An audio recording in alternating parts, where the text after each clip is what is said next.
Namaskaram, a hearty welcome to Glamour X presents biggest love reality show Mad for Each Other. నమస్తే madam. Family మొత్తం కలిసి enjoy చేసేంత సరదా ఇవన్నీ కలిసి ఉన్నాయి కాబట్టి మా మ్యాడ్ ఫర్ ఈచ్ అదర్ అంటారు పర్ఫెక్ట్ ఫ్యామిలీ ఎంటర్టైనర్ అని. నీ గురించి నువ్వే పంపు కొట్టుకుంటుంటే నీ కాళ్ళు నువ్వే పిసుకున్నంత సీప్ గా ఉందన్నా. హార్టీ వెల్కమ్ జడ్జెస్, ఎలా ఉన్నారు?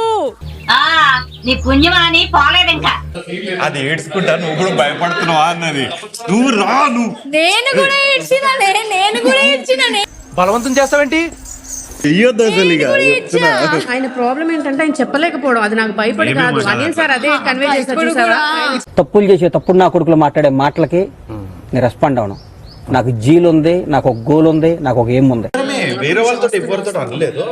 మనం కెమెరాస్ లో ఉన్న మన ఇంట్లో నువ్వు కొంచెం మొమ్మాట పడుతూ అన్న దాన్ని నేనేదో సరదా కన్నాను. నేను సీరియస్ గా తీసుకున్నాను.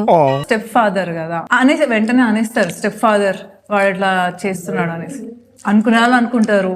అది వాళ్ళ కర్మ, మేమేం చేయలేము కాబట్టి అది వాళ్ళకే వదిలేస్తాం, మేము పట్టించుకోము. అధ్యక్ష, స్క్రిప్ట్ అండ్ స్టిల్ వాళ్ళు సెలెక్ట్ చేసుకున్నారు కదా, దానికి మేము రియాలిటీ షో అని చెప్పామని వాళ్ళు చెప్పారు, కానీ అది కానే కాదు. ఇది ముందే చెప్పొచ్చు కదమ్మా, చెప్పనే లేదే. ఇన్ని అయిందా ఇంకా మారలేదు, ఇంకా చెప్పలేకపోతున్నాడు అనే అది కోపమా బాధ అన్ని సార్లు అర్థం చేసుకోలేం కదా. అన్ని ఎమోషన్ లో ఒకేలాగా ఉండలేడు మనిషి. నువ్వు అన్ని అలాగే ఉంటున్నావు, అది కదా ప్రాబ్లము.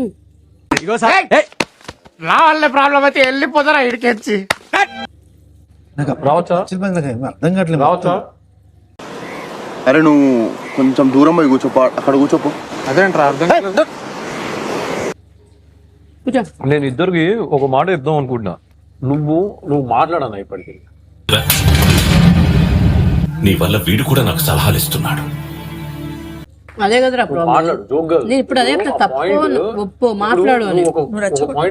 రెచ్చగొట్టడం కాదు తమ్ముడు, నీకేదో కిరికిరి పంచాయతీ పెట్టాలని సార్ కోరుకున్నట్టున్నది. అదేం జరగదు, నువ్వు దురాశ పడకు, ఊకోయిగా.